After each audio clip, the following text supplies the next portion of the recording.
और चलिए बात करते हैं खजुराहो की, जहां कैबिनेट की बैठक में कई अहम प्रस्तावों पर मुहर लगी। बैठक के बाद सीएम डॉक्टर मोहन यादव भी प्रेस कॉन्फ्रेंस में बैठे, जहां राज्य मंत्री दिलीप अहिरवार ने कैबिनेट बैठक में हुए फैसलों की जानकारी दी। सरकार ने इस बैठक में बुंदेलखंड अंचल को कई बड़ी सौगातें दी।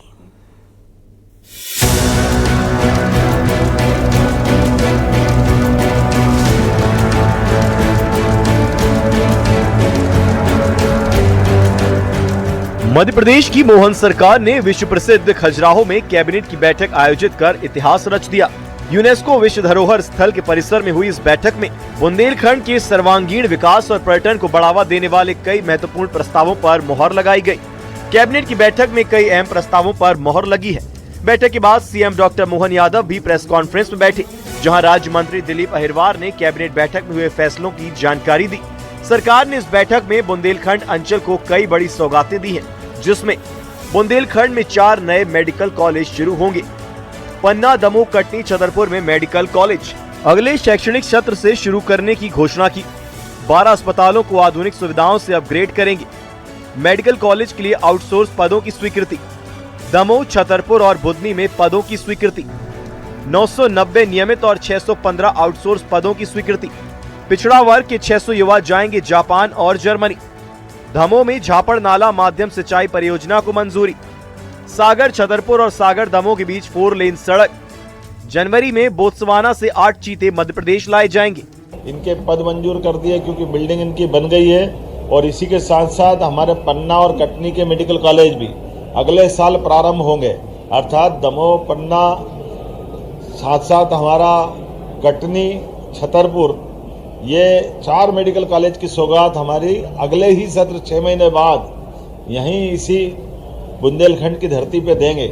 ये बुंदेलखंड कई कारण से जीआई टैग मिला है, जिसके आधार पर स्टोन की इंडस्ट्री की बड़ी संभावना, जो पत्थर की अलग अलग तराशी हुई प्रतिमाओं से लेकर के फर्नीचर क्लस्टर तक हर क्षेत्र में हम प्रमोट कर रहे हैं। लेकिन केन बेतवा नदी जोड़ो अभियान के माध्यम से एक और बड़ी परियोजना यहाँ मंजूर की है, जिसके आधार पर यहाँ के किसानों को खेती की पानी मिलेगा, पीने की पानी की सप्लाई रहेगी और इंडस्ट्री को भी पानी मिलेगा।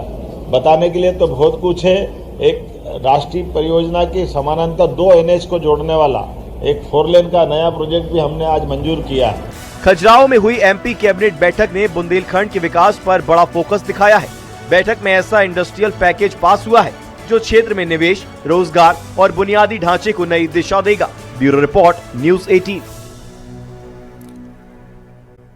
नमस्कार, स्वागत है। आप देख रहे हैं खबर असरदार। मैं हूं पूजा सचदेवा आपके साथ। और खबर असरदार में आज फिर बात वंदे मातरम की। संसद में वंदे मातरम पर सियासी संग्राम के बाद आज बारी थी चुनाव सुधार पर टकराव की। विपक्ष कई महीनों से अड़ा था कि मोदी सरकार संसद में SIR पर चर्चा करवाए, और आज जब सदन में यह मुद्दा आया तो राहुल गांधी ने आरोपों का पिटारा खोल दिया और वही बातें दोहराई जो सदन के बाहर वो कई बार कह चुके हैं।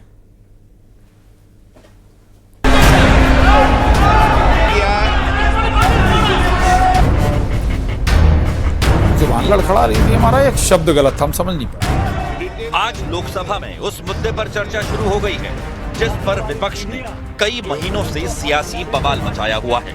ये मुद्दा है चुनाव सुधार का, जिसमें SIR भी शामिल है। Saying that institutions of India are captured, and I will come to the point which is Election Commission is captured. Vote chori is an anti-national act, and those across the aisle are doing an anti-national act. आपने CPM ने और कांग्रेस ने मिलकर मुसलमान को लाया है, इसीलिए SIR का विरोध कर रहे हैं, इसीलिए EVM का विरोध कर रहे हैं आप। चुनाव आयोग के पास कानूनी तौर पर SIR करवाने का कोई औचित्य नहीं है। ना संविधान में, ना कानून में स्पेशल इंटेंसिव रिवीजन का कोई प्रावधान है। इसके बाद मोर्चा संभालने आए अखिलेश यादव ने सरकार पर तो हमला किया ही, लगे हाथ कांग्रेस पर भी तंज कस दिया। थोड़े दिनों बाद सुधार आया है कांग्रेस में।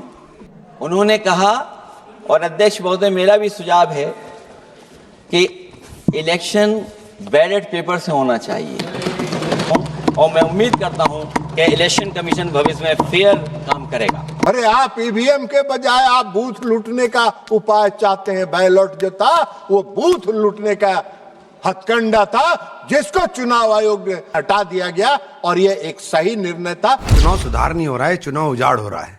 ये चुनाव उजाड़ का ही एक पार्ट SIR है। जिस इलेक्शन कमिश्नर ने MS गिल ने हिंदू हृदय सम्राट बाला साहब ठाकरे जी का वोट का अधिकार छीन लिया गया था, आज उसी कांग्रेस के साथ इनको बैठना पड़ रहा है। इनके नेता तो जब चुनाव होते हैं तभी बाहर चले जाते हैं, ये चुनाव कैसे जीतेंगे? इस बीच एक और बड़ी सियासी घटना हुई है। दिल्ली की एक अदालत ने कांग्रेस नेता सोनिया गांधी को वोटर लिस्ट मामले में नोटिस जारी किया है।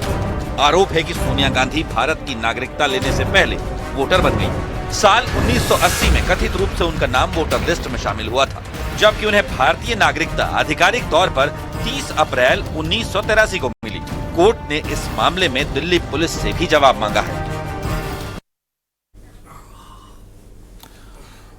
और कांग्रेस नेता सोनिया गांधी आज 79 साल की हो गई। इस बीच दिल्ली की राउज एवेन्यू कोर्ट ने बर्थडे वाले दिन ही सोनिया गांधी को नोटिस भेज दिया। उन पर भारत की नागरिकता मिलने से पहले ही वोटर लिस्ट में नाम दर्ज कराने का आरोप है। प्रियंका गांधी ने सरकार पर बेवजह परेशान करने का आरोप लगाया। वहीं बीजेपी का कहना है कि कोर्ट के आदेश पर कानूनी जांच हो रही है, इसमें किसी को दिक्कत नहीं होनी चाहिए।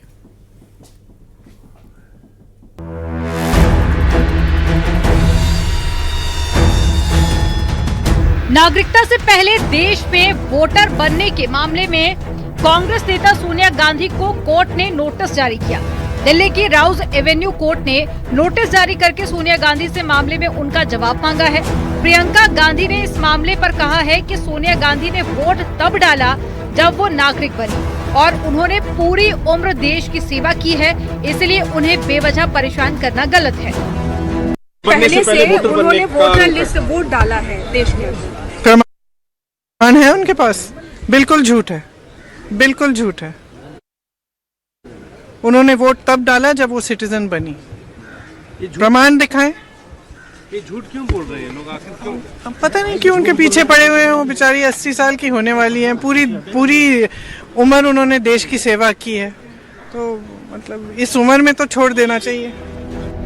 दरअसल कोर्ट में दायर याचिका में दावा किया गया है सोनिया गांधी का नाम साल 1980 में दिल्ली की वोटर लिस्ट में दर्ज किया गया था, जबकि आधिकारिक तौर पर वो 30 अप्रैल 1983 को भारतीय नागरिक बनी थी। यानी कि भारतीय नागरिकता हासिल करने के करीब 3 साल पहले ही सोनिया गांधी भारत की वोटर बन चुकी थी, जबकि हमारे देश का कानून कहता है कि कोई विदेशी नागरिक भारत का वोटर नहीं बन सकता। सोनिया गांधी भारतवर्ष की नागरिक नहीं थी और उसके बावजूद नई दिल्ली पार्लियामेंट्री सीट में इलेक्टोरल रोल में आदरणीय सोनिया गांधी जी का नाम आता है, उसका अर्थ है कि कहीं न कहीं some documents must have been forged. कुछ डॉक्यूमेंट्स फोर्ज किए गए होंगे।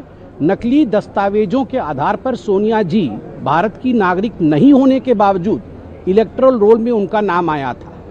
अब चूंकि जुडिशरी ने सोनिया जी को नोटिस इशू किया है। यही नहीं, आरोप है कि सोनिया गांधी का ये वोटर कार्ड घोटाला है और एक नहीं 2 बार हुआ है।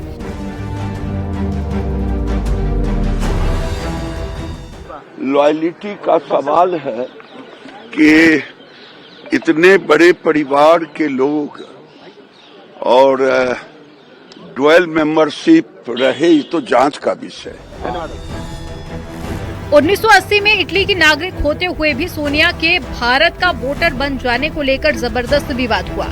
इसके बाद में 1982 में उनका नाम वोटर लिस्ट से काट दिया गया। पहले मजिस्ट्रेट कोर्ट में एक शिकायत दर्ज की गई थी और मांग की गई थी कि सोनिया गांधी के खिलाफ FIR की जाए, लेकिन मजिस्ट्रेट कोर्ट ने इससे इनकार कर दिया। अब मजिस्ट्रेट कोर्ट के फैसले के खिलाफ दिल्ली के राउज एवेन्यू कोर्ट में दायर याचिका पर कोर्ट ने ये नोटिस जारी किया। मामले में अगली सुनवाई 6 जनवरी को होगी। Bureau report, news 18।